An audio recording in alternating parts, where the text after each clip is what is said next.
The sound of clashing steel on a muddy hill in 1066 still echoes through history.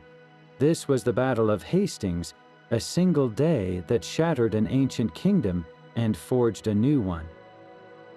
But this was more than a clash of armies. It was a human drama driven by ambition, loyalty, and devastating betrayal. In this story, you will meet the 35 key figures whose choices decided the fate of a nation. We will uncover the king who died with an arrow in his eye, the brother who fought against his own family, and the mysterious woman stitched into a famous tapestry.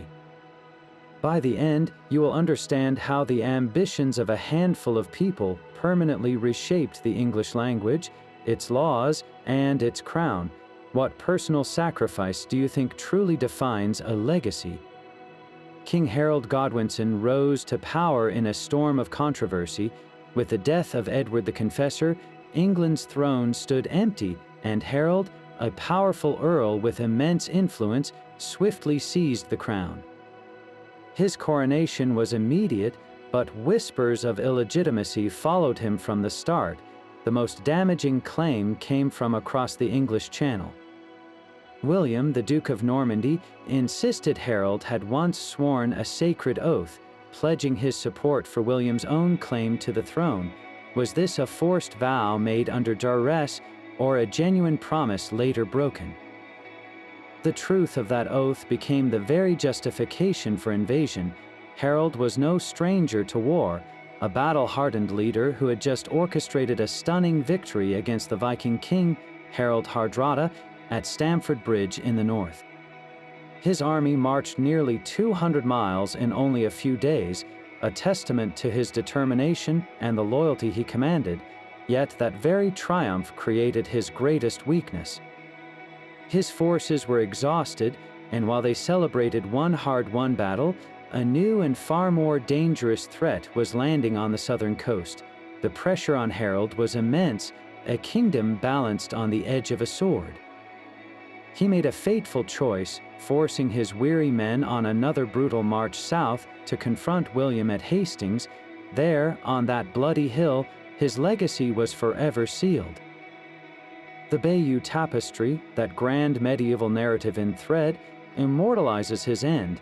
It shows a shadowy figure clutching the shaft of an arrow embedded in his face, a haunting image that has become synonymous with his name. Did he truly fall this way, a king brought down by a single lucky shot, or is the tapestry story a symbolic one, a crafted message for the victors? Harold's story is the first great mystery of Hastings, a tale of a king who fought for his realm until his final, controversial breath. Across the Channel, the man who would become known as the Conqueror was building his own destiny from a foundation of scorn. William of Normandy entered life branded a bastard, the son of a duke and a tanner's daughter. In a world obsessed with lineage and legitimacy, this was a stain he spent his entire life scrubbing away with raw ambition and military genius. His disputed claim to the English throne was not just a matter of politics, it was the ultimate opportunity to silence every noble who had ever sneered at his birth, to forge a legacy so powerful that his origins would no longer matter. To achieve this, he became a master of preparation, a planner who left nothing to chance. While Harold was fighting Vikings in the north, William was executing a logistical masterpiece. He supervised the construction of a massive invasion fleet from scratch, an enormous undertaking that required commandeering timber and labor from across his duchy. But his most brilliant move was not military, it was diplomatic and spiritual. He secured a papal banner from Rome, a piece of cloth that transformed his invasion from a bloody land grab into a holy crusade. In the eyes of medieval Europe, William was not an aggressor, he was an instrument of God coming to punish an oath-breaker. This gave his Norman knights a moral certainty that was as sharp as their swords.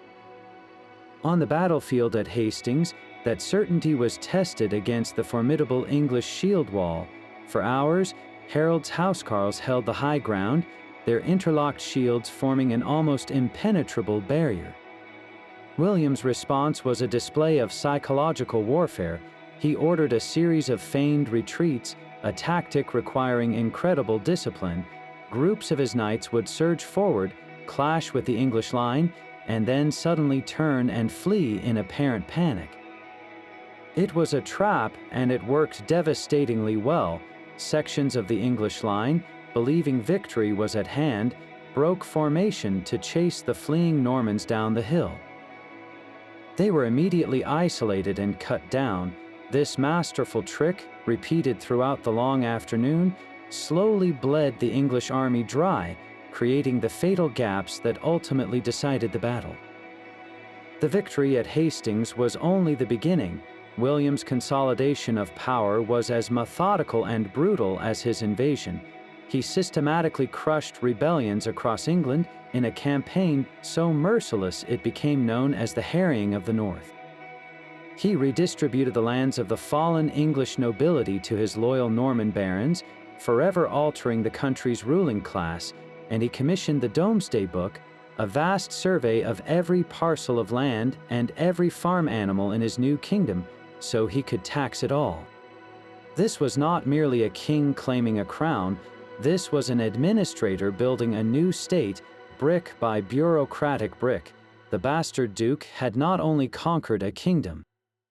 He had stamped his name onto its very soul. While William prepared his fleet in the south, another storm was gathering in the north. Harald Hardrada, the king of Norway, was a figure straight out of an old saga, a giant of a man known as the Thunderbolt of the North. He was a true Viking king, a seasoned commander who had fought from the frozen rivers of Russia to the sun-baked coasts of Sicily, and he, too, believed England was his for the taking. His claim rested on a dusty old agreement, a promise made decades earlier to his predecessor. In Hardrada's eyes, this was not an invasion, but the collection of a long overdue debt. He arrived with a fleet of 300 longships, their dragon-headed prows slicing through the cold North Sea, carrying an army of perhaps 9,000 warriors, the most fearsome fighting force in the known world. They made landfall and marched on York, the ancient Viking capital of the north. The local English earls scrambled to meet them at a place called Fulford Gate, just south of the city. The battle was a brutal, close-quarters struggle in a boggy field, and Hardrada's veterans utterly crushed the English defenders. It was a total victory. With York now his for the taking, the Viking king felt his claim was secure. He arranged to receive formal submissions from the city and its surrounding nobles, a ceremony of surrender set for a place called Stamford Bridge. He was so confident of his triumph that he allowed a large part of his army to remain with the ships, and many of his men who marched to the meeting place did so without their heavy mail coats, expecting a day of politics, not combat. They could not have been more wrong.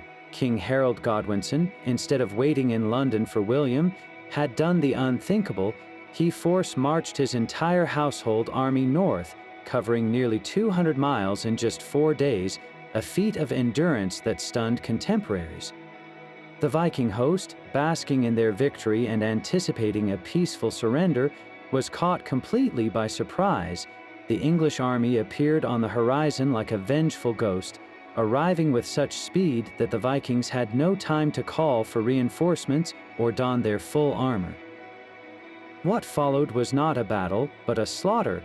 The fighting was ferocious, centered on a single narrow bridge that a lone, legendary Viking berserker held for a time against the entire English advance, cutting down all who came near him until a clever English soldier floated underneath the bridge in a barrel and thrust a spear up through the wooden planks.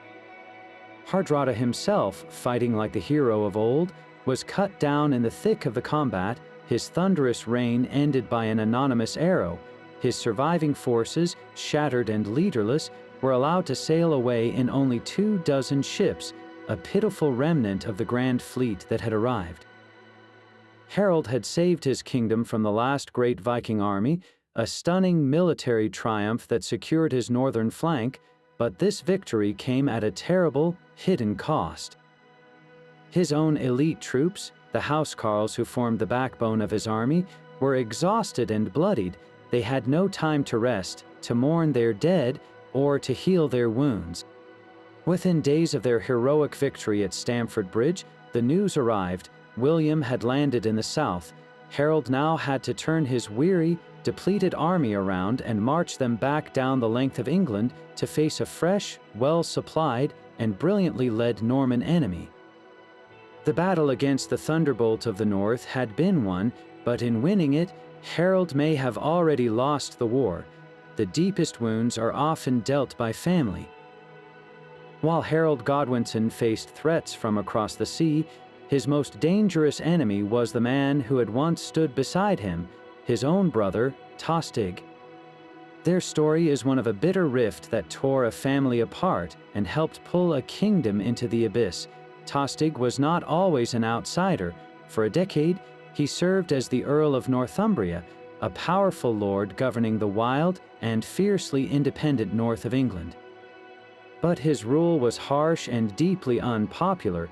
He imposed heavy taxes and governed with an iron fist, a style that clashed violently with the traditions of the northern nobles. Their resentment finally boiled over into open rebellion. The northern Thens rose up, not just deposing Tostig, but slaughtering his household guards and declaring him an outlaw. In a move that must have felt like the ultimate betrayal, Tostig looked to his brother, the new King Harold, for support. He demanded that Harold raise an army and march north to crush the rebels and restore him to his earldom. But Harold was now a king, responsible for the stability of the entire realm. Marching against his own subjects to reinstate his hated brother would have sparked a civil war. Faced with an impossible choice, Harold chose the kingdom over his brother. He sanctioned Tostig's exile. For Tostig, this was not politics, it was a profound personal treachery. The burning humiliation of his fall and the sting of his brother's refusal festered into an all-consuming need for revenge. He would rather see his brother destroyed than see him rule a united England. This rage is what made him so dangerous. He became a shadow king, moving through the courts of Europe, searching for a champion to help him reclaim his power. He first tried and failed to win the support of William of Normandy, but he found his perfect instrument in Harold Hardrada. It was Tostig who sailed to Norway and personally convinced the Viking king to press his ancient claim. He painted a picture of an England weak and divided, a kingdom ripe for the taking, and he offered himself as a guide, a trader who knew the land and its defenses intimately. His presence in Hardrada's fleet gave the invasion a veneer of legitimacy, suggesting this was not just a foreign raid, but a restoration of a rightful order. When the Viking army landed and crushed the northern English forces at Fulford Gate, Tostig stood alongside Hardrada, a triumphant return to the lands that had cast him out. But his victory was short-lived. His brother, the king he despised, arrived with shocking speed. On the field at Stamford Bridge, the two brothers finally met, not in reconciliation, but in mortal combat. It is a scene of almost Shakespearean tragedy. Harold, fighting for his crown and his country, and Tostig, fighting for his wounded pride and a hollow restoration. As the battle turned against the Vikings, stories say that Harold, perhaps holding onto a final shred of brotherly feeling, called out to Tostig, offering him peace and the return of his old earldom. It was a king's offer of mercy, but Tostig, his pride now his entire identity, reportedly refused. He would rather die than accept a pardon from the brother he had sworn to destroy. He fell that day, cut down fighting not for a kingdom, but for a grievance, his death a stark reminder that the most complex battles are not always between nations, but between hearts. Not all brothers chose the path of betrayal. While Tostig sought to tear the kingdom down, Another of Harold's brothers stood as his most steadfast pillar of support. Earl Geoff Godwinson was a different kind of man, the Earl of East Anglia, a seasoned ruler and a loyal commander wholly devoted to his king and brother. Where Tostig was driven by pride, Geoff was guided by duty. He was a core part of Harold's inner circle, a trusted advisor whose counsel would have been invaluable in those frantic, final weeks. When the call to arms came, first against the Vikings in the north and then against the Normans in the south, Geoff did not hesitate. He marched and fought alongside Harold, his own feudal levies from East Anglia swelling the ranks of the English army. At the Battle of Hastings, he was not a distant noble directing the fight from the rear. He stood shoulder to shoulder with the king and their other brother, Leofwine, in the very center of the English shield wall on that fateful ridge. He was one of the three most important men in England, and he chose to meet the danger on the front line. As the battle raged for hours, the Norman cavalry repeatedly threw itself against the unyielding wall of English shields. In the chaos of one of William's famed retreats, a fatal gap may have opened, or perhaps the brothers made a desperate, final stand. We know only the tragic outcome. Both Geoff and Leofwine were cut down, falling on the same bloody ground. Their deaths were not just a personal catastrophe for Harold, who saw two more brothers slain before his eyes. It was a military disaster. The command structure of the entire English army collapsed in a single, brutal moment. The heart of the House of Godwin was torn out on that hill. With Geoff's death, the kingdom lost not just a prince, but a pillar of stability, a leader who could have potentially held the realm together even if Harold had fallen. His sacrifice symbolizes the utter devastation of the English elite, a loss so profound that recovery became impossible. The old order died with Geoff on the field of Hastings, its strength and its future extinguished in the Norman mud. The story of the Godwinson brothers is a tapestry woven with both treachery and unwavering loyalty. Alongside the steadfast Geoff stood another brother, Leofwine, the Earl of Kent. As the ruler of a strategically vital and wealthy territory in the southeast, Leofwine was a key figure in the kingdom's defense, his lands directly in the path of any invasion from the continent. His story is inextricably linked to that of his brothers, a thread of fidelity that runs through the final, frantic weeks of Anglo-Saxon England. When Harold made his lightning march north to confront the Viking threat, Leofwine would have been at his side, his own Kentish hearth troops adding their strength to the royal army. He shared in the triumph at Stamford Bridge, that brutal victory that must have felt like the salvation of the realm, and with no time to rest, he immediately turned south again, his loyalty carrying him and his weary men toward a second, even greater danger. At the Battle of Hastings, Earl Leofwine took his place in the heart of the English shield wall. He stood with Harold and Geoff, the three most powerful brothers in England, forming a command center on the front line, a testament to their unity and their shared resolve to defend their kingdom. Their deaths were not sequential, but a near simultaneous catastrophe. As the battle reached its brutal climax, both Leofwine and Geoff were cut down. The loss was devastating on every level. For Harold, it was the personal horror of watching his loyal brothers fall. For the army, it was a shattering blow to its leadership and morale. The House of Godwin, which had dominated English politics for a generation, was being systematically erased on that bloody ridge. Leofwine's death, in particular, represented the loss of the entire southeastern power structure. With him fell the region's primary defender and administrator, creating a vacuum of authority that William the Conqueror would swiftly and easily fill. The eradication was so complete that it allowed a new Norman aristocracy to be grafted onto England almost overnight. Amidst the political wreckage of the fallen Godwin brothers lies a story of profound personal loss, one whispered in legend rather than shouted in chronicles. This is the story of Edith Swanwick, the woman history often forgets but whom Harold Godwinson may have called his wife. Their union was a handfast marriage, a binding commitment recognized under Danish custom but not by the Norman-influenced church. To them and to their people, it was a true marriage, and together they had several children, but in the eyes of the new regime, she was merely a concubine, and their sons were bastards with no legal claim to their father's legacy.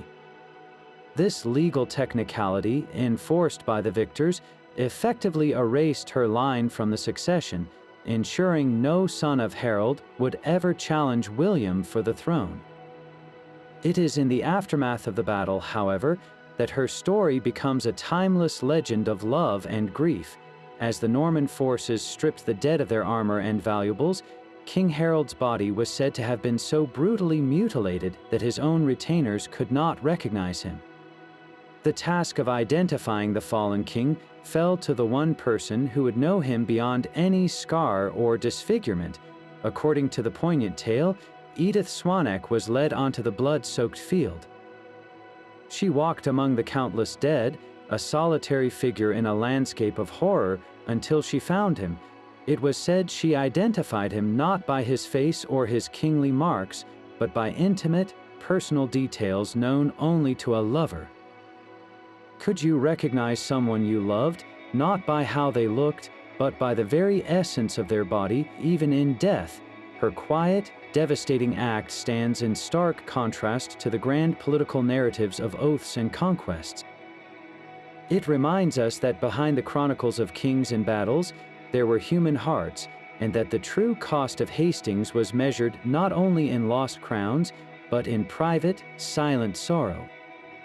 The throne Harold Godwinson claimed was never truly secure, for its previous occupant left behind a legacy of silence and ambiguity. Edward the Confessor, the saintly king whose death opened the floodgates of war, was a man caught between two worlds. Having spent much of his early life in exile in Normandy, he was culturally more Norman than English, surrounding himself with Norman advisors and favoring their customs in his court. This upbringing fueled a persistent rumor that he had, at some point, promised the English crown to his distant cousin, William the Duke of Normandy. Yet he was also a deeply pious and indecisive ruler, more concerned with building his great Abbey of Westminster than with the gritty business of securing his succession. His greatest failure was his lack of an heir, a void that turned his kingdom into a prize to be fought over the moment he drew his last breath. That final moment itself is shrouded in contradictory accounts. The official Norman version claims that on his deathbed, Edward reaffirmed his promise to William, but the English sources tell a very different story. They portray a dying king, surrounded by his most powerful earls, consciously appointing Harold Godwinson as his successor. So which was it? Did a pious king break a sacred vow from his deathbed, or did his Norman friends later invent the promise entirely? We will never know the absolute truth. Edward's real legacy was not a clear line of succession, but a vacuum of power. His reign created a perfect storm where ambition could masquerade as right, and where three powerful men, Harold, William, and Harold Hardrada, could each genuinely believe the throne was theirs. Edward's saintly reputation was cemented after his death, but his political failure plunged England into a crisis from which it would never emerge unchanged. The spiritual legitimacy of a king could be as decisive as his army. This was the dangerous reality Harold Godwinson faced with his most powerful religious ally, Archbishop Stigand of Canterbury. Stigand was a political operator of the highest order, a man who had navigated the treacherous currents of royal succession to become the Archbishop of Canterbury, the most senior churchman in England. Yet his power was built on a foundation that Rome considered rotten. He clung to the old bishopric of Winchester while holding Canterbury, a practice known as pluralism that the reforming papacy vehemently condemned. To make matters worse, He had received his pallium, the official vestment of an archbishop, from an antipope, a rival claimant to the papal throne. In the eyes of the church in Rome, Stigand was not just controversial. He was an illegitimate schismatic. William of Normandy, a master of propaganda, seized on this weakness with brilliant precision. He framed his entire invasion not merely as a political dispute, but as a holy mission to cleanse England of a corrupt and sinful leadership. When Harold was crowned king in early 1066, it was Archbishop Stigand who likely performed the ceremony. For William, this was a gift. He could now tell all of Christian Europe that Harold Godwinson was not a true king at all. His coronation, performed by an excommunicated archbishop, was spiritually void. How could a crown bestowed by a false priest be considered valid in the eyes of God? This argument was devastatingly effective. It gave every Norman knight and every mercenary in William's army a moral crusade. They were not just soldiers fighting for land and plunder. They were warriors of God, sent to punish an oath-breaker who had been crowned by a heretic. The papal banner that flew over William's forces was the ultimate symbol of this spiritual sanction. It turned a raw power grab into a justified holy war, isolating Harold diplomatically and eroding his moral authority even among his own people. Stigand, who had intended to be a pillar of the English state, became, through William's cunning narrative, the very reason for its divine punishment. His controversial presence at the heart of power provided the perfect pretext to make an earthly battle into a judgment from heaven. Even the most powerful king cannot rule alone. In the wild and sprawling lands north of the Thames, real power rested not with Harold in London, but with two young brothers, Earl Edwin of Mercia and his brother Morcar of Northumbria. Together, they controlled nearly half of England, a vast territory with its own armies and its own proud, independent spirit. Their alliance with Harold was new and fragile, forged in the fires of necessity. Just months before Hastings, they had led the northern rebellion that ousted Harold's own brother, Tostig, from power. Harold, as king, had been forced to accept their demands and confirm them in their earldoms. This created a tense political landscape. Were Edwin and Morcar loyal allies, or were they resentful rivals who merely tolerated the new king from the powerful house of Godwin? When William landed in the south, Harold sent out the call to arms, a summons every earl was bound to obey, but the armies of Mercia and Northumbria never arrived at Senlac Hill. This absence is one of the battle's most enduring mysteries. What held them back? One possibility is simple logistics. Harold's forced march to and from Stamford Bridge was a breathtaking feat, but it was a maneuver only a small, elite force could manage. The larger feudal levies of the north, farmers and part-time soldiers, would have needed weeks to assemble and march south. Perhaps Edwin and Morcar were simply too slow, gathering their strength while the decisive battle was fought and lost hundreds of miles away. But another, darker possibility lingers. This was a moment of profound political calculation. If Harold defeated William, he would return as an even stronger king, and the northern earls would remain his powerful but subordinate vassals. If both Harold and William destroyed each other in a bloody stalemate, the path to the throne might suddenly open for one of them. Edwin, in particular, had his own distant claim to the crown. Their inaction could be seen not as cowardice, but as a cold gamble, a hope that the two great threats to their power would cancel each other out. Whatever their reason, delay, ambition, or bitter memory, the consequence was the same. Harold fought at Hastings without the full military might of his kingdom. The thousands of spears that should have reinforced his shield wall were never there. The choice Edwin and Morcar made in their northern halls, a choice shrouded in silence and suspicion, echoed with the sound of a kingdom falling. Earl Morcar of Northumbria was a man who had gambled for power and won, only to find the prize more perilous than he ever imagined. He and his brother Edwin had successfully ousted the hated Tostig, forcing King Harold to accept their rebellion and grant Morcar the volatile northern earldom. This victory made them kings in all but name across the vast lands north of the Humber, but their triumph came with a heavy responsibility. They were now the sole defenders of England's wild northern frontier, the first and only line against any Viking threat. When Harold Hardrada's immense fleet of 300 longships slid into the Humber estuary, that responsibility was put to the ultimate test. Morcar and Edwin scrambled to raise their local levies, the farmers and thegns of the north, and marched to block the Viking advance at Fulford Gate, just outside the city of York. The battlefield was a terrible choice, a boggy field flanked by a river, ground that neutralized their numerical advantage and forced them into a brutal, close-quarters slog. For a time, the English shield wall held, but Hardrada's veterans, hardened by decades of war across the known world, eventually found a weakness and broke through. The northern army was routed, cut down as they fled through the marshes. Morcar and Edwin, the proud young earls, were forced to flee for their lives, their authority shattered in a single afternoon.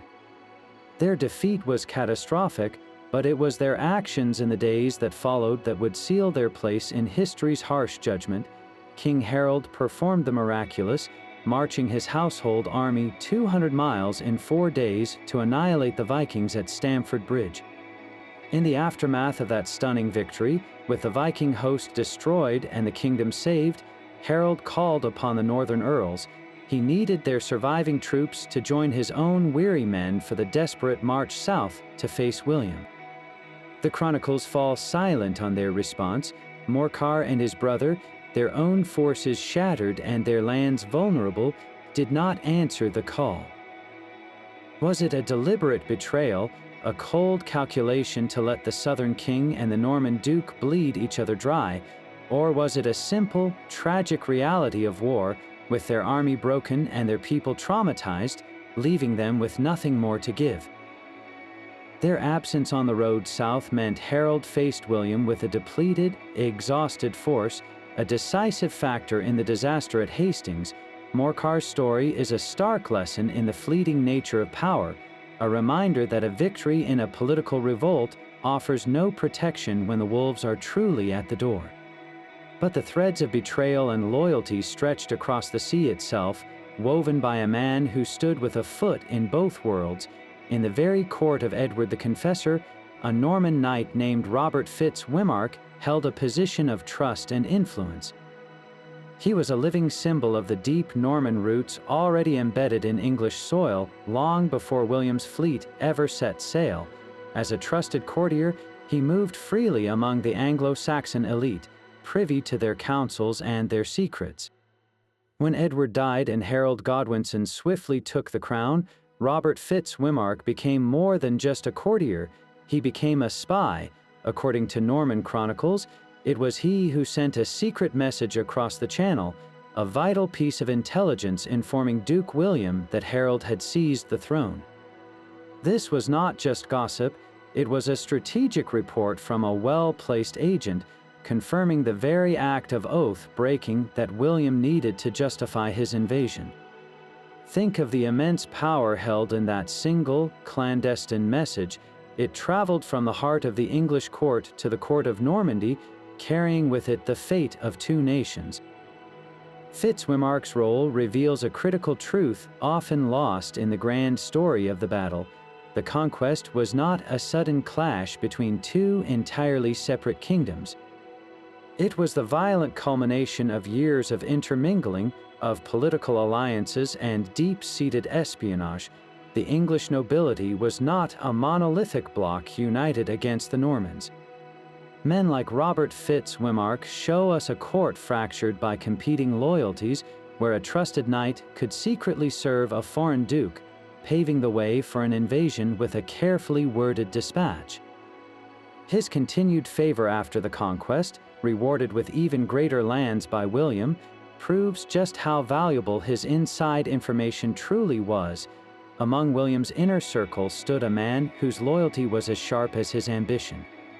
Eustace II, the Count of Boulogne, was no minor lord. He ruled a powerful and strategically vital territory on the coast of Flanders, controlling the narrowest part of the English Channel.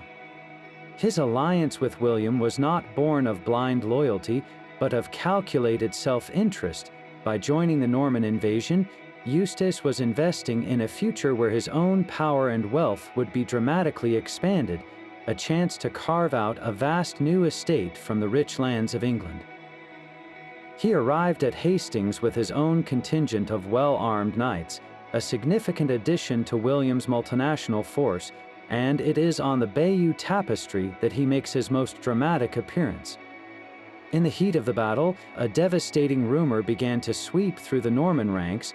The cry went up that Duke William had been killed. Panic started to spread, threatening to unravel the entire invasion. At this critical moment, the tapestry shows William lifting his helmet to reveal his face to his men, proving he still lived, and right beside him, pointing directly at the Duke, is the figure of Eustace of Boulogne. His gesture is not just a passive observation, it is an active, urgent declaration. He is reinforcing the Duke's identity, using his own considerable authority to quell the panic and rally the troops. This single stitched moment captures a turning point in the battle. Without that intervention, the Norman army might have broken and fled. For his crucial service, Eustace was rewarded handsomely. William granted him vast estates across several English counties, making him one of the wealthiest landholders in the new kingdom. His story perfectly illustrates that the Norman conquest was never a one-man show. It was a joint stock enterprise, a dangerous venture funded by the hopes of continental nobles who were promised a generous share of the English spoils. William could not have succeeded without men like Eustace, who fought not for a crown they would never wear, but for the glittering prize of land and title that victory would bring. A bishop on a battlefield is a contradiction in flesh and blood. Odo of Bayeux, William the Conqueror's ambitious half-brother, was exactly that. He was consecrated as the Bishop of Bayeux while still a teenager, a political appointment that gave him immense spiritual authority and the vast revenues of one of Normandy's richest bishoprics. Yet when William called his banners for the invasion of England, Odo did not remain in his cathedral to pray for victory. He rode to war in full armor, a mace gripped firmly in his hand. This was a deliberate choice, a weapon designed to bludgeon rather than pierce or slash. In the twisted logic of medieval warfare, a bishop could thus shatter the skulls of his enemies without technically shedding their blood, a neat theological loophole for a man of God who is also a ruthless politician. His presence on the field at Hastings was more than symbolic. He was a commander, rallying troops and fighting in the thick of the combat, a living embodiment of the holy war William claimed to be waging. After the victory, his rewards were staggering. William made him the Earl of Kent, placing him in charge of the most vulnerable and important coastline in the new kingdom. Odo became the second most powerful man in England, a prince of both the church and the state, answering to no one but the king himself, but his greatest legacy is not written in land or title. It is stitched in wool on linen. It was almost certainly Odo who commissioned the Bayeux Tapestry, that 70-meter-long epic that tells the story of the conquest from the Norman perspective. Think of the power this object held. In an age of widespread illiteracy, the tapestry was a public relations masterpiece, a cartoon strip of propaganda displayed in his own cathedral for all to see. It portrays Harold as an oath-breaker and William as the righteous, patient king. It shows the Normans as disciplined and pious while subtly mocking the English. Every scene, from the mysterious death of King Edward to the final rout at Hastings, is carefully curated to justify the invasion and solidify Norman rule. The tapestry is our most vivid window into these events. But we must never forget we are looking through a window built and decorated by the victors. It is a story told by Odo, the bishop warrior, to ensure his version of history would be the one that lasted 1,000 years. While Odo fought for glory with a bishop's mace, another of William's relatives worked with quiet, indispensable loyalty. William Fitz-Osbern was more than a cousin. He was the Duke's steward, the chief administrator of the entire Norman duchy.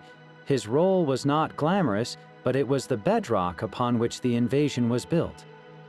While knights dreamed of battlefield honor, Fitz-Osbern was buried in the gritty details of logistics, overseeing the felling of thousands of trees and the construction of hundreds of transport ships.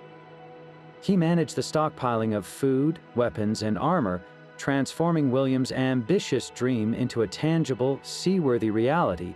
This was a man who understood that an army is only as strong as its supply line, and his meticulous planning ensured the Norman force landed in England not as a desperate raiding party, but as a fully equipped machine of conquest. When the battle began, however, Fitz-Osbern proved he was as formidable with a sword as he was with a ledger. He did not command from the rear. He fought in the thick of the fray, leading his own contingent of knights with ferocious bravery, his presence on the front lines a testament to his complete commitment to William's cause. His loyalty was so absolute, and his competence so proven, that William entrusted him with the ultimate responsibility after the victory at Hastings. As William marched to secure his volatile new kingdom, he needed someone to guard his back, to rule Normandy itself in his absence. He chose William Fitz-Osbern. Appointing him as a primary regent was an act of profound faith. It meant the conqueror's homeland, his source of power and his escape route, was in the hands of his steward. Fitz-Osbern's legacy is a powerful reminder that behind every great warrior stands a master of logistics, a figure whose administrative genius makes the impossible campaign not only possible, but victorious. The ferocity of the Breton charge was a thing of terror and precision. Alan the Red, a powerful lord from Brittany, did not fight for Normandy out of simple loyalty.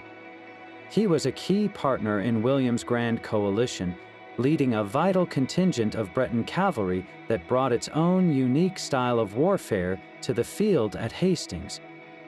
These Breton knights were not just additional soldiers, they were specialists, masters of a form of combat the English had rarely faced. Their role was critical in William's most cunning tactic, the feigned retreat. As the battle wore on and the English shield wall held firm, the Bretons, positioned on the left of the Norman line, launched a series of furious assaults. They would thunder up the hill, their war cries echoing, and crash against the wall of English shields. Then, at a prearranged signal, the entire Breton contingent would suddenly break. They would turn their horses and flee down the slope in what appeared to be complete, panicked disorder. To the English soldiers on the right flank, many of whom were local field levies and not the seasoned housecarls, this looked like a gift. The enemy was running, the instinct to pursue, to cut down a fleeing foe and claim a decisive victory, was overpowering. They broke their own formation, surging down the hill in a chaotic, disorganized mass, shouting in triumph. But the triumph was an illusion. The Breton retreat was a carefully controlled maneuver. Once the pursuing English had been drawn away from the safety of the high ground and their shield wall, the Bretons would wheel their horses around. They were joined by other Norman knights who had been waiting for this exact moment. The fleeing attackers became the hunters, turning on the now isolated and exhausted Englishmen. Trapped on the lower slopes, the English were surrounded and cut to pieces. This devastating trick, repeated throughout the long afternoon, was not an accident. It was a testament to the discipline and skill of Alan the Red and his Breton professionals. They were the bait in William's trap, and they played their part to perfection. Their contribution reveals a crucial truth about the Norman army.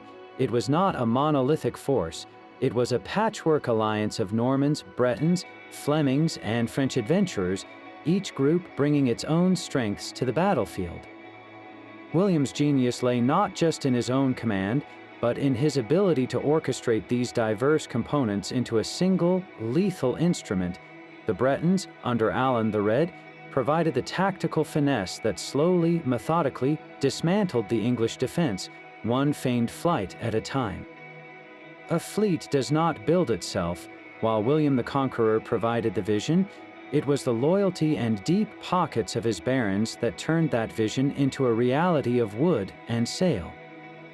Walter Giffard was one of these crucial backers, a powerful Norman lord whose lands and resources were essential for the entire venture. He did not just lend his support, he invested it materially, contributing a significant portion of the ships needed to transport the army, its horses, and all its supplies across the unpredictable waters of the English Channel. This was not a small donation. Building and outfitting even a single medieval transport ship was a massive expense, requiring skilled shipwrights, vast quantities of timber, and months of labor. Giffard's commitment represented a huge financial gamble, a bet placed on William's success with the understanding that victory would bring a spectacular return. He was not a passive investor, however. When the invasion force landed and the battle began, Walter Giffard was there on the field at Hastings, fighting alongside his duke.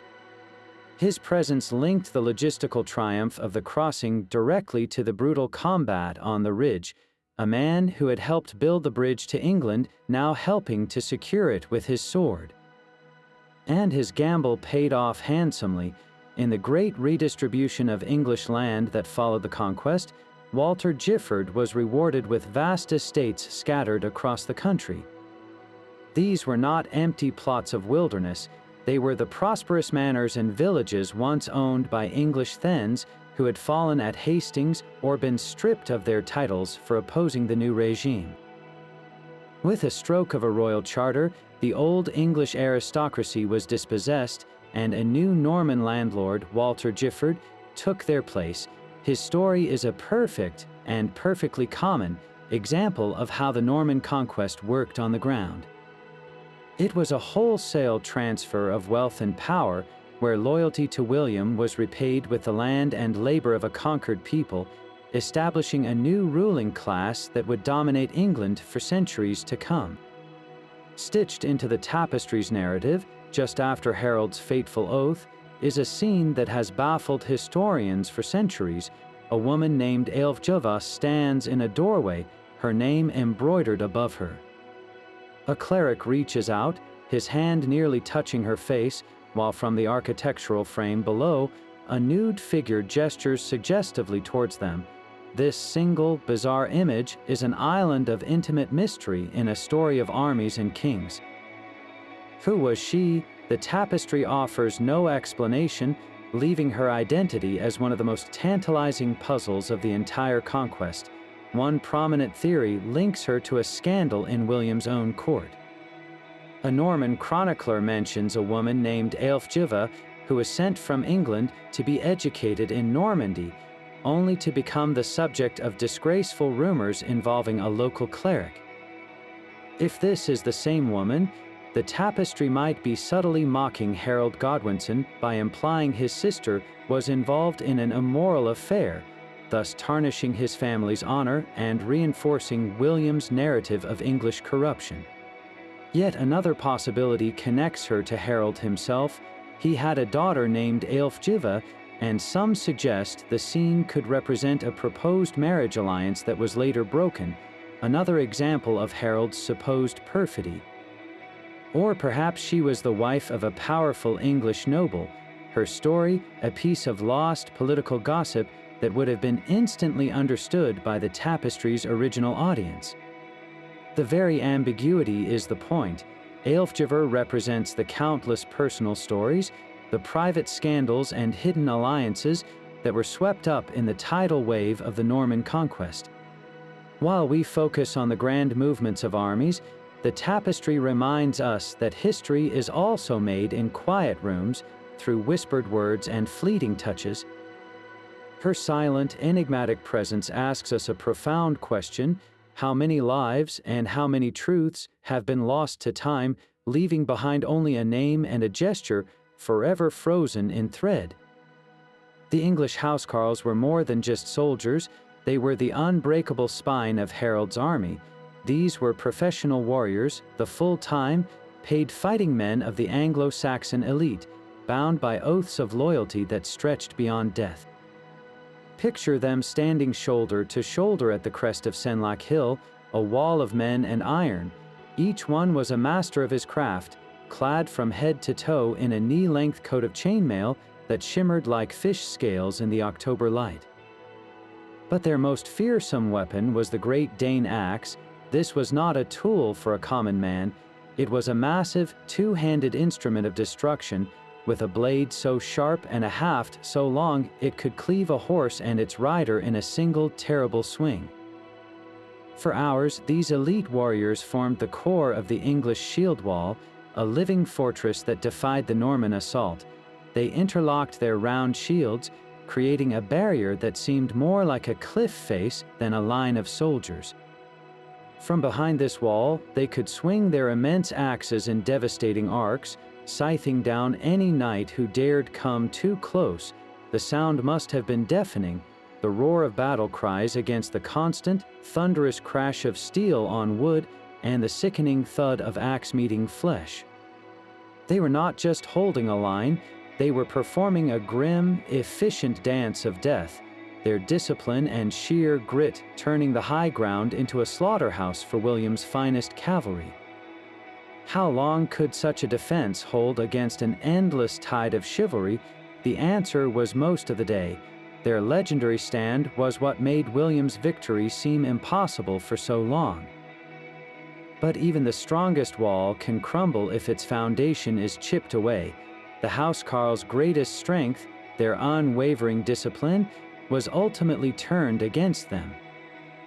When the Normans feigned their panicked retreats, it was often the less experienced local levies who broke ranks in pursuit, drawn by the lure of an easy kill.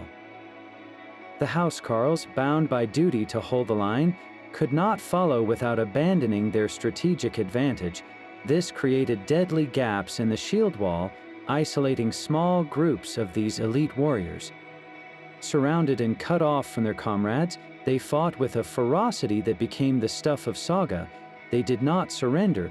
They fought back to back, their great axes whirling in a final, desperate ballet until they were overwhelmed by sheer numbers. The breaking of the housecarls was the true turning point of the battle. Their sacrifice was absolute, a near total annihilation of the professional military class of Anglo-Saxon England. With them died not just an army, but an entire way of war, leaving a void that would be filled by the mounted knight and the stone castle. The sky itself seemed to turn against the English that day. While the housecarls held the line against Norman knights, a different kind of death rained down from above. William's archers formed a separate, terrifying branch of his army, a corps of specialists whose persistence would ultimately break the battle's long stalemate. Unlike the English, who fielded very few bowmen, William had recruited them in large numbers from his own lands and from allies across Europe. Their weapon of choice was not the simple hunting bow, but a more powerful tool, capable of launching an iron-tipped arrow in a high, arching flight to plunge down on the enemy from a safe distance. For hours, these archers loosed volley after volley at the English shield wall, but with frustratingly little effect. The English defenders, safe on the high ground, simply raised their interlocked shields overhead, creating a protective roof, a testudo, that caused the arrows to clatter off harmlessly. It was a perfect defense, and it seemed to render the Norman archers useless, but a good commander adapts. William realized that a direct, flat trajectory was futile. He ordered his archers to change their aim. Instead of shooting straight at the wall of shields, they began to fire their arrows high into the air, sending them soaring up in a steep, graceful arc so they would fall almost vertically from the sky. This changed everything. An arrow coming straight down could slip between the raised shields, finding the exposed shoulders and faces of the men packed tightly together on the ridge. The psychological impact was as devastating as the physical one. There was no hiding from this unseen, plunging death. The relentless, adaptive barrage from the archers slowly weakened the English formation, causing casualties and fraying nerves, creating the disorder that made William's feigned retreats so effective. And then came the most famous volley in English history. In the battle's final, chaotic stages, a storm of these high-angle arrows was loosed. The Bayeux Tapestry captures this moment with its haunting image of King Harold, his hand clutched to an arrow embedded in his face. Did a single lucky shot from this final barrage truly kill the king, or was it a later invention, a symbolic stitch to show divine judgment falling from heaven upon an oath breaker? The truth is lost, but the tactical lesson remains. The Norman archers, by refusing to concede failure and by shifting their strategy, provided the constant pressure that cracked the strongest defense. Their story is one of tactical evolution on the battlefield, a reminder that victory often goes not to the strongest army, but to the most adaptable one. The armored Norman knight was a masterpiece of medieval engineering, a fusion of man, horse, and steel that represented the pinnacle of military technology. Mounted on powerful war horses, these knights were the shock troops of William's army, trained from childhood in the complex art of fighting from the saddle.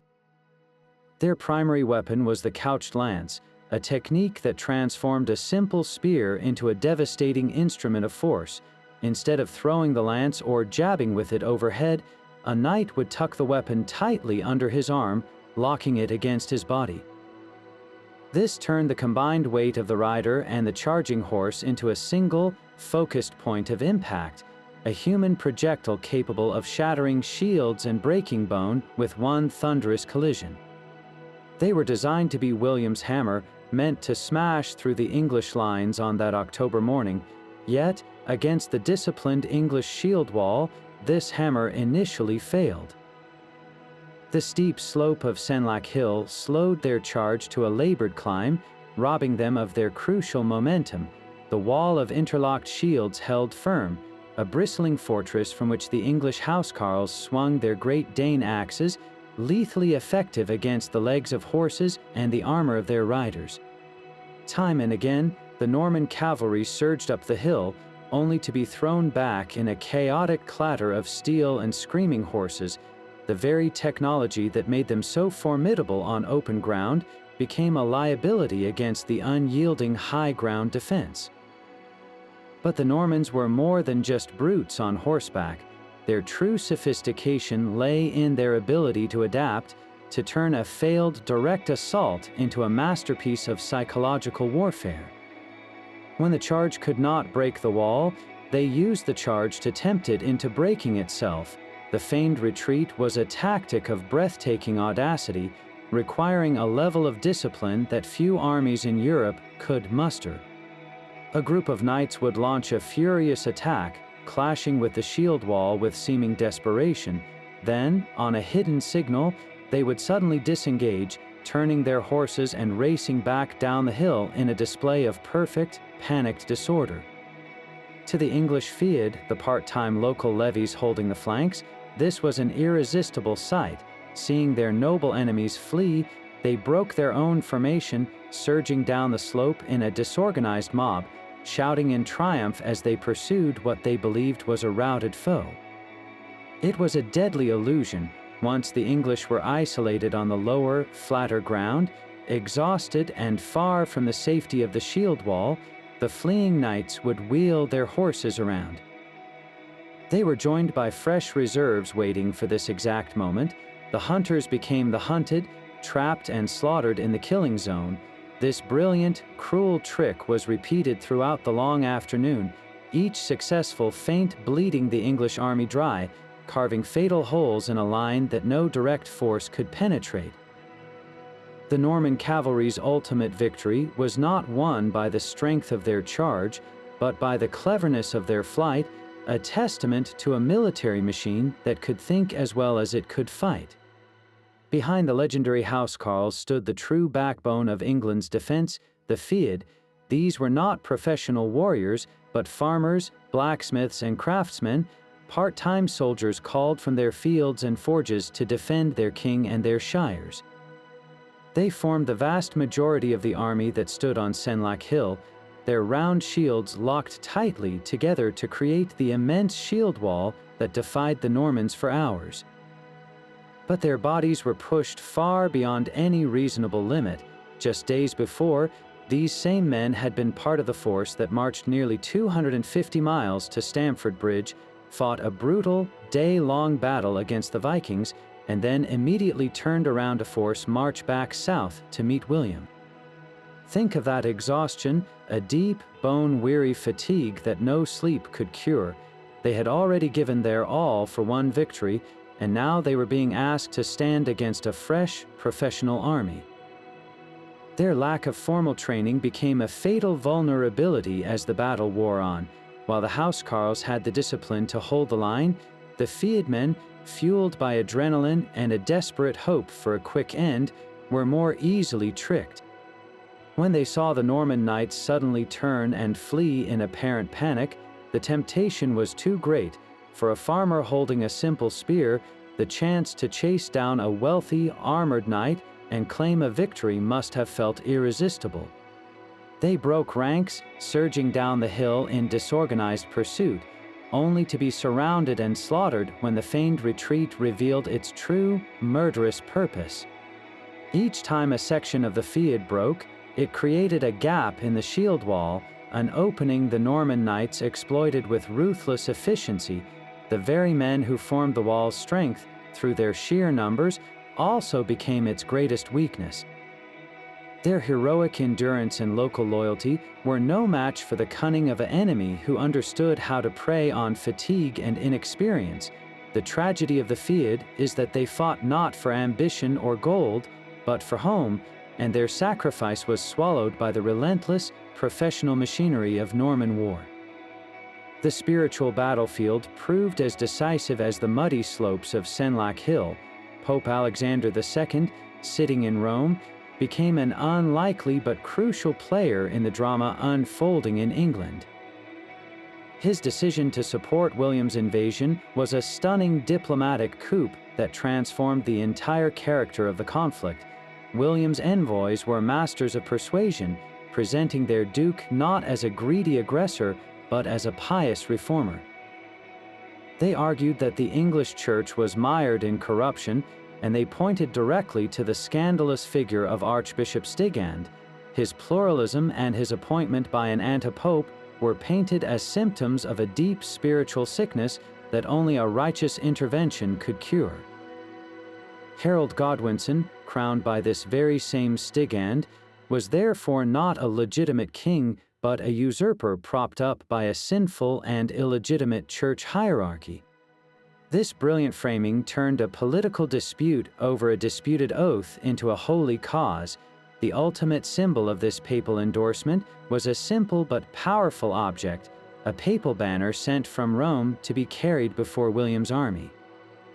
This was not just a piece of cloth, it was a declaration that God himself sanctioned this war. Imagine the morale boost for a Norman knight, far from home, facing a terrifying shield wall. He could now look at that banner and believe, truly believe, that he was fighting for God. This spiritual license had immense practical consequences. It allowed William to recruit soldiers and mercenaries from across Christendom with far greater ease, framing the promise of English land as a righteous reward for a holy service. The Pope's blessing isolated Harold on the international stage, making his struggle seem not just a national defense, but a defiance of divine will. With the papal banner fluttering above them, the Normans marched into battle convinced they were instruments of heaven, a conviction that may have been as sharp as any sword they carried. A shipwreck on a foreign shore can twist the fate of kingdoms. Before Harold Godwinson was a king, he was a castaway. Sometime around 1064, a voyage went terribly wrong, and Harold's ship was driven by a storm onto the rocky coast of Ponthieu. This was not a friendly land. The local ruler, Count Guy I, was a vassal of the King of France, but he ruled his small county with a fierce independence, and the law of the sea was brutal and clear. Any ship that wrecked on your shores, and any nobleman found aboard, was your lawful prize. Count Guy seized this unexpected opportunity without hesitation. He captured the wealthy and powerful Earl of Wessex, imprisoning Harold not as a guest, but as a captive to be ransomed. For a minor count, this was a tremendous windfall, a chance to extract a fortune from one of the most important men in England. But the news of this capture traveled fast, and it reached the ears of a much more powerful neighbor. William, the Duke of Normandy, immediately saw the larger game at play. Harold was not just a source of gold, he was a political chess piece of incalculable value. William swiftly dispatched envoys to Count Guy, demanding the transfer of the prisoner. The message was clear: hand over the English earl. The political pressure was immense. Guy of Ponthieu was a minor lord, and William of Normandy was his dominant regional overlord. To refuse would mean inviting a devastating war he could not possibly win. With great reluctance, Count Guy was compelled to surrender his valuable captive, his dreams of a colossal ransom evaporating in the face of cold, hard power. He delivered Harold Godwinson to William's court at Rouen, a transfer that set the stage for one of history's most disputed meetings. Was Harold treated as an honored guest after this, or was he a prisoner in a gilded cage? This forced handover from a greedy count to an ambitious duke was the essential prelude that made everything else possible. It placed Harold directly into William's hands, setting the scene for the oath that would be used to justify an invasion and change the map of Europe forever. Two knights, their names stitched in wool for all time, ride across the Bayeux Tapestry. Watered and Vital are not dukes or kings, yet their inclusion is a deliberate clue to the Conquest's hidden machinery. These were men of a different order, minor knights who were tenants of Bishop Odo, and their presence reveals a truth often lost in the stories of epic charges. An army does not run on courage alone. It runs on bread, on salted meat, and on fodder for thousands of horses. This was the logistical nightmare William faced after landing on English soil. His army of several thousand men and their mounts could not live off the land indefinitely without starving or scattering. Someone had to organize the foraging parties, secure the supplies, and ensure the army remained a cohesive, well-fed force until battle was joined. This was the vital, unglamorous role of men like Watered and Vital. In the tapestry, Watered is depicted on horseback, actively involved in what appears to be the seizure of cattle and food from a local English estate. He is not just a warrior, he is a quartermaster, a provisioner. His job was to take what was needed from the surrounding countryside to fuel the Norman war machine. It was a harsh but necessary task, a form of organized plunder that kept the invasion viable. Their reward for this essential service is written in the history that followed. After the conquest, both Watered and Vital were granted lands in England, becoming part of the new Norman aristocracy. Their story tells us that the conquest was a joint stock enterprise on every level. While the great lords like Odo sought earldoms, the lesser knights risked their lives for a single manor, a tangible piece of the English prize. The tapestry immortalizes them not for a legendary deed of arms, but for making sure the army was fed, a reminder that the path to a crown is paved with countless ordinary, yet indispensable, acts of service. The ferocity of the Breton charge was a thing of terror and precision. Alan the Red, a powerful lord from Brittany, did not fight for Normandy out of simple loyalty. He was a key partner in William's grand coalition, leading a vital contingent of Breton cavalry that brought its own unique style of warfare to the field at Hastings. These Breton knights were not just additional soldiers, They were specialists, masters of a form of combat the English had rarely faced. Their role was critical in William's most cunning tactic, the feigned retreat. As the battle wore on and the English shield wall held firm, the Bretons, positioned on the left of the Norman line, launched a series of furious assaults. They would thunder up the hill, their war cries echoing, and crash against the wall of English shields. Then, at a prearranged signal, the entire Breton contingent would suddenly break. They would turn their horses and flee down the slope in what appeared to be complete, panicked disorder. To the English soldiers on the right flank, many of whom were local feud levies and not the seasoned housecarls, this looked like a gift. The enemy was running. The instinct to pursue, to cut down a fleeing foe and claim a decisive victory, was overpowering. They broke their own formation, surging down the hill in a chaotic, disorganized mass, shouting in triumph. But the triumph was an illusion. The Breton retreat was a carefully controlled maneuver. Once the pursuing English had been drawn away from the safety of the high ground and their shield wall, the Bretons would wheel their horses around. They were joined by other Norman knights who had been waiting for this exact moment. The fleeing attackers became the hunters, turning on the now isolated and exhausted Englishmen. Trapped on the lower slopes, the English were surrounded and cut to pieces. This devastating trick, repeated throughout the long afternoon, was not an accident. It was a testament to the discipline and skill of Alan the Red and his Breton professionals. They were the bait in William's trap, and they played their part to perfection. Their contribution reveals a crucial truth about the Norman army. It was not a monolithic force. It was a patchwork alliance of Normans, Bretons, Flemings, and French adventurers, each group bringing its own strengths to the battlefield. William's genius lay not just in his own command, but in his ability to orchestrate these diverse components into a single, lethal instrument.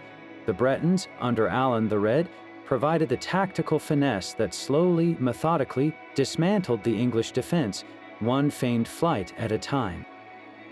From the Breton left wing, the line extended to another crucial allied force, the Flemish soldiers fighting under the command of Eustace of Boulogne. These men were not feudal levies called from their farms, but professional mercenaries with a fierce reputation earned on the battlefields of the Low Countries. They were known for their discipline and their skill with a variety of weapons, particularly the spear and the sword, forming a solid, reliable infantry component that could hold a line or press an attack with equal determination.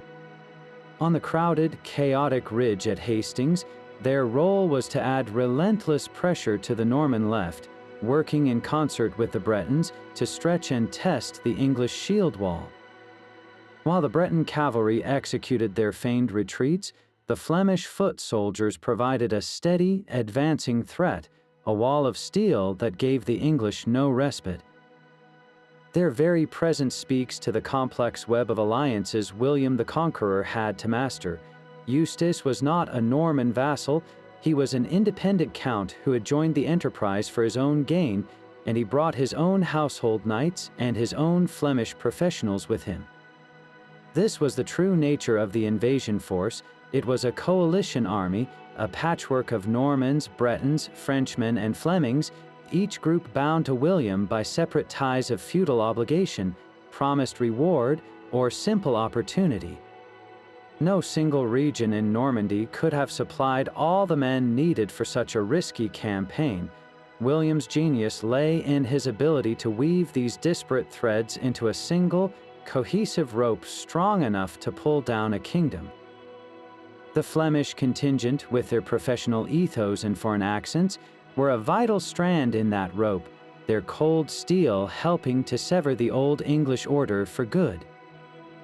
The true conquest began not on a battlefield, but in the forests of Normandy. While William secured his papal banner and rallied his barons, a different kind of army was at work, their tools not swords but axes and adzes. These were the anonymous shipwrights, the master craftsmen and laborers tasked with an almost impossible deadline. William's order was simple and staggering: build an entire invasion fleet from nothing. Picture the scale of this undertaking. They needed hundreds of vessels, each one large enough to carry war horses, armored knights, and months of supplies across the treacherous English Channel.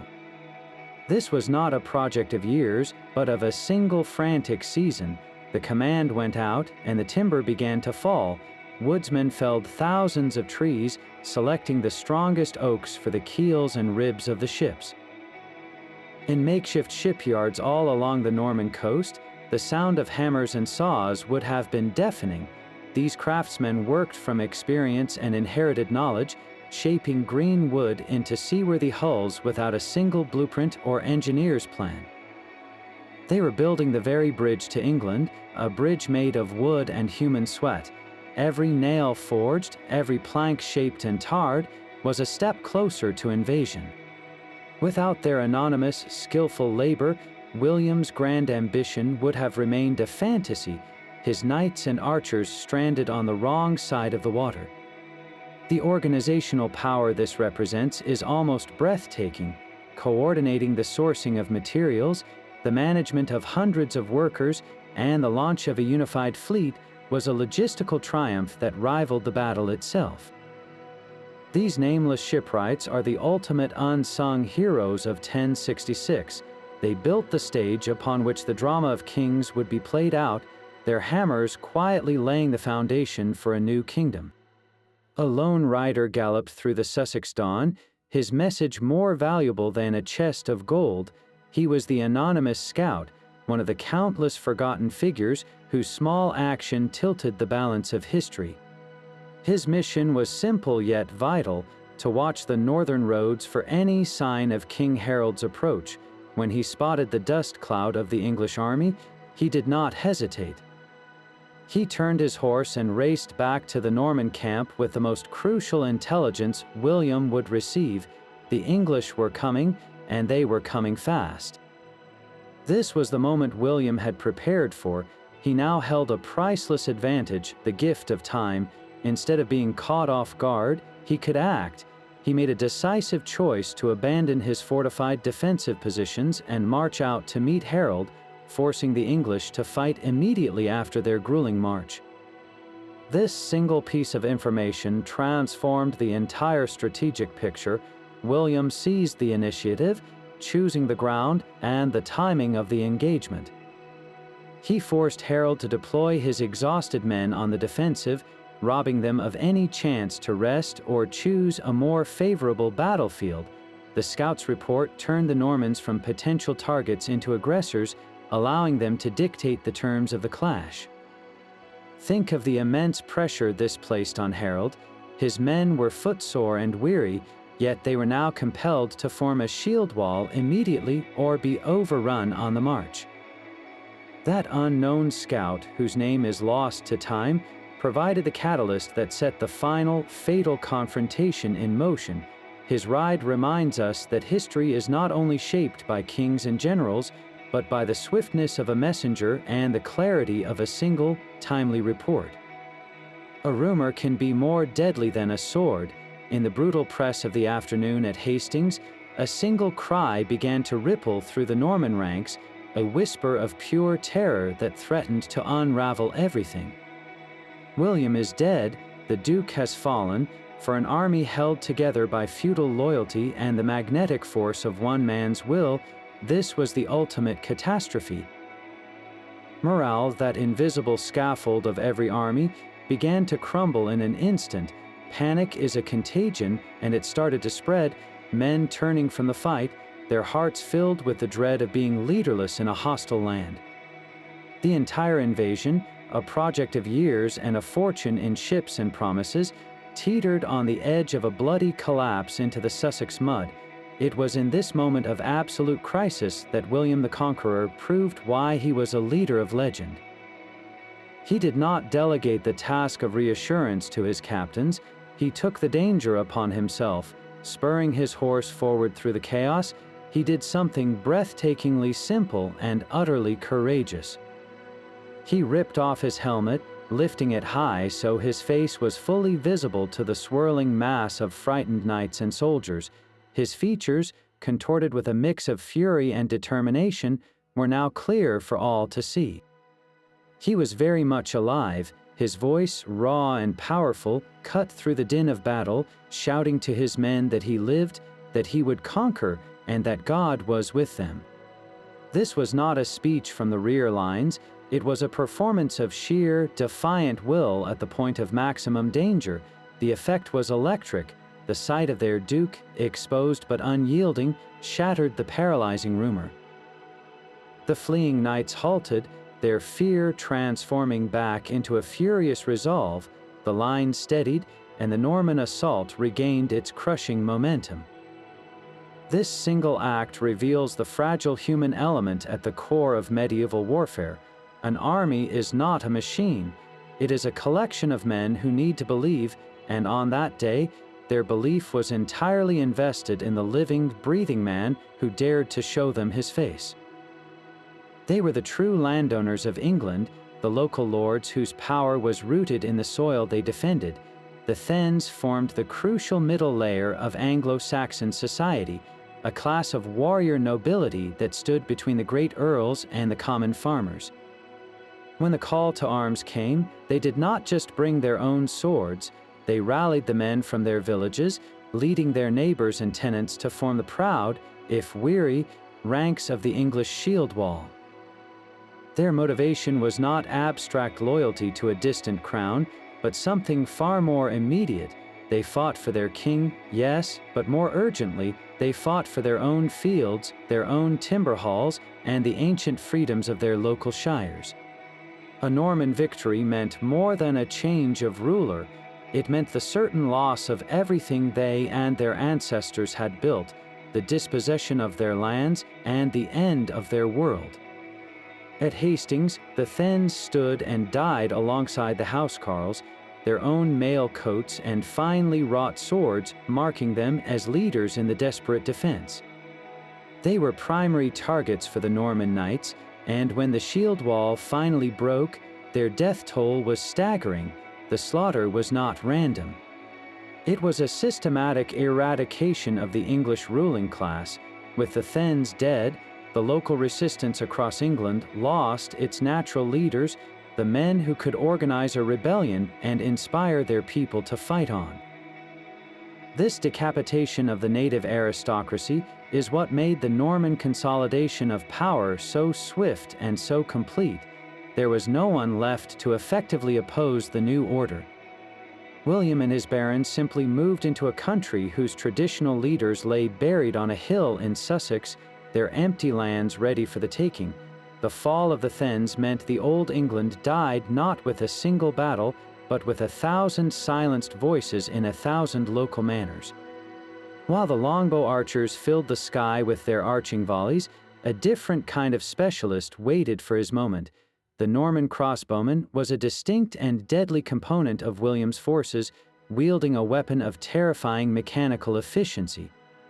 Unlike the bow, which relied on the archer's own strength and skill to pull and release, the crossbow was a machine.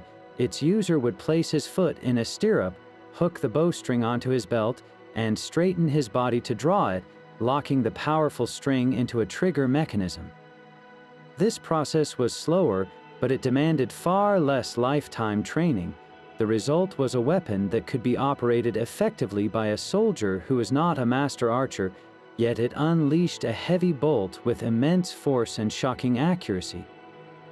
This bolt, shorter and thicker than an arrow, was designed for one brutal purpose: to punch through armor. Against the English shield wall, this made the crossbowmen uniquely dangerous. While arrows from above harassed the defenders, a crossbow bolt fired on a flatter trajectory could potentially slam through a wooden shield and the chainmail of the man holding it.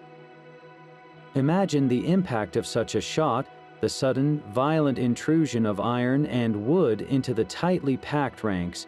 The psychological effect would have been profound, a constant, precise threat that could strike without warning. Though they were fewer in number than the regular archers, The crossbowmen represented the cutting edge of 11th century military technology. Their presence in William's army is a clear sign of his pragmatic approach to warfare. He was not just relying on feudal tradition or knightly courage, he was assembling a toolbox of death, and the crossbow was his armor-piercing chisel, used to methodically weaken the strongest defenses from a safe and calculated distance. History is written by the victors, and in the case of Hastings, it was written by a priest.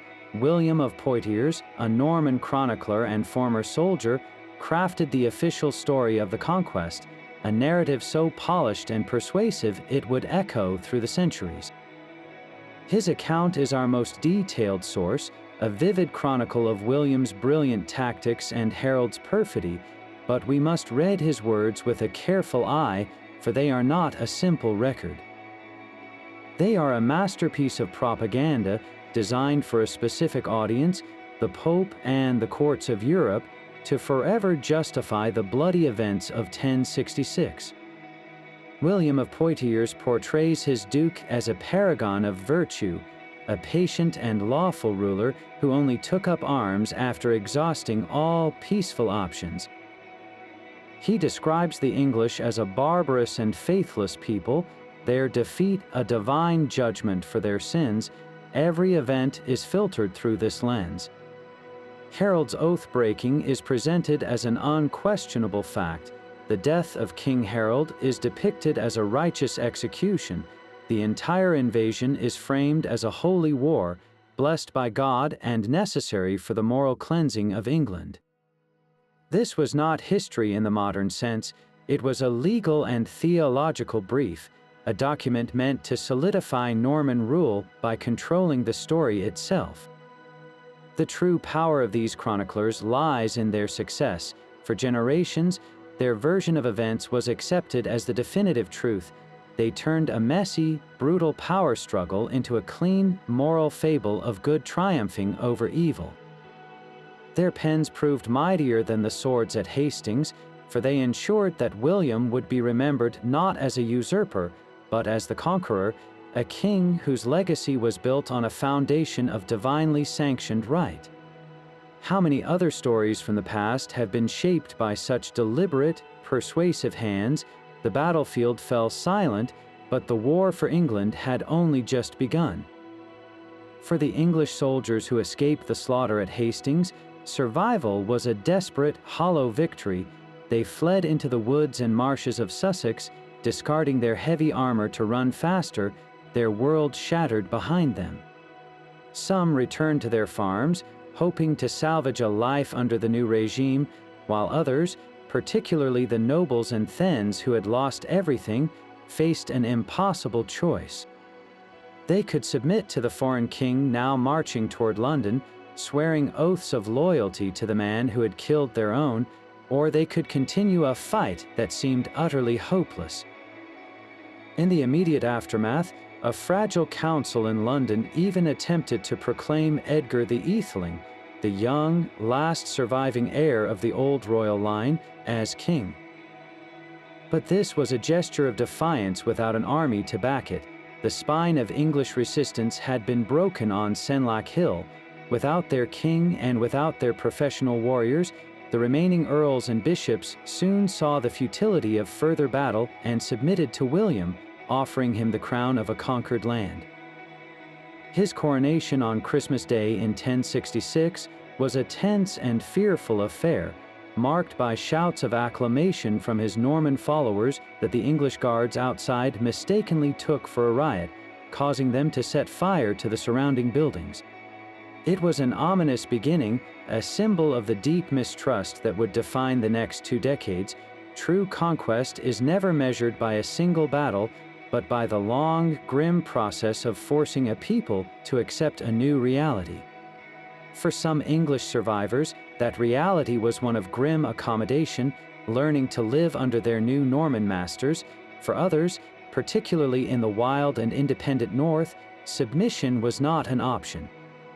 Their resistance flared into open rebellion, prompting William to unleash a campaign of such calculated terror it would scar the land for a generation. This was the harrying of the North. In the winter of 1069, William marched his army north and systematically set out to destroy not just the rebels, but their very means of life. Crops were burned, livestock was slaughtered, and villages were put to the torch. The earth itself was salted to prevent regrowth.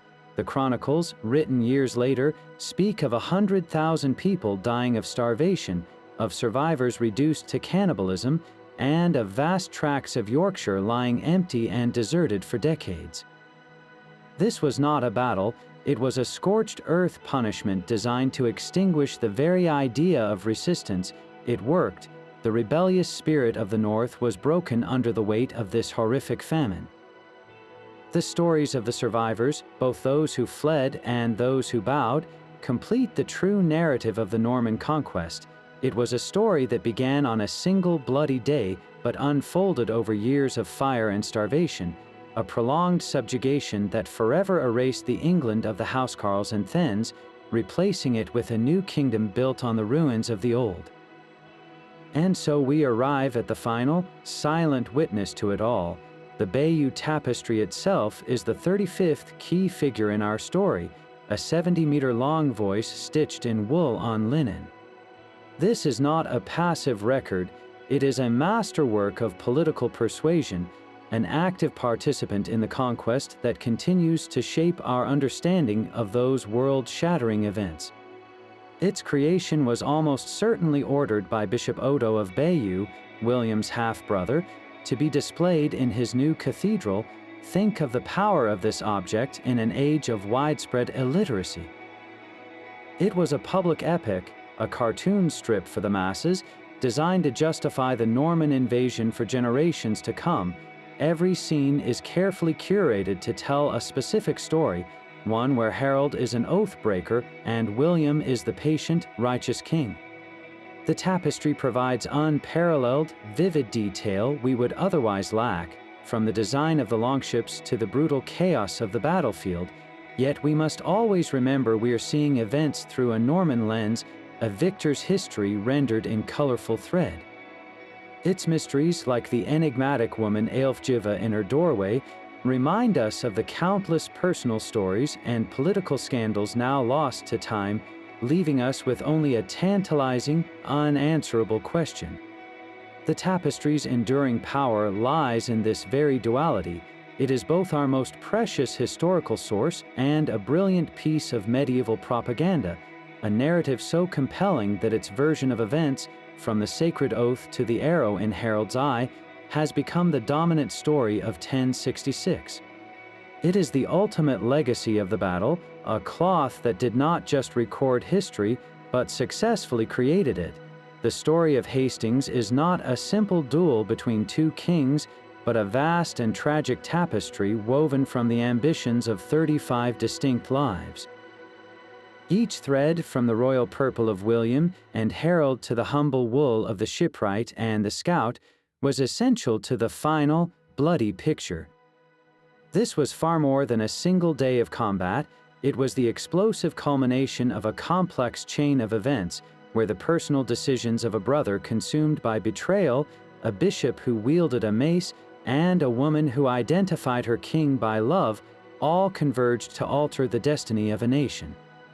The battle represented a fundamental clash of two worlds.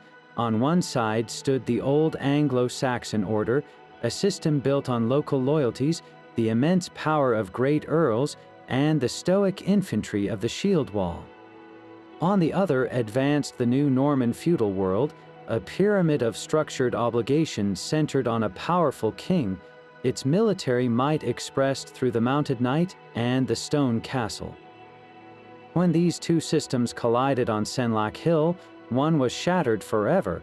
The legacy of that collision is not confined to the history books. It lives on in the very words we speak, as Old English was infused with Norman French, creating the rich, layered vocabulary of modern English. It is written into the law of the land, with Norman administrative rigor overriding older Saxon customs, and it is etched into the landscape itself, where the timber halls of the thegns were replaced by the imposing stone keeps of the Norman barons, permanent symbols of a new and enduring power. The echoes of 1066 still resonate around us, a reminder that our present is built upon the choices and sacrifices of a distant past. Of all the 35 figures in this epic, from the tragic herald to the mysterious Elfjuva, whose story captured your imagination the most, share in the comments which character you find most fascinating, or which enduring mystery of the Battle of Hastings you would most want to see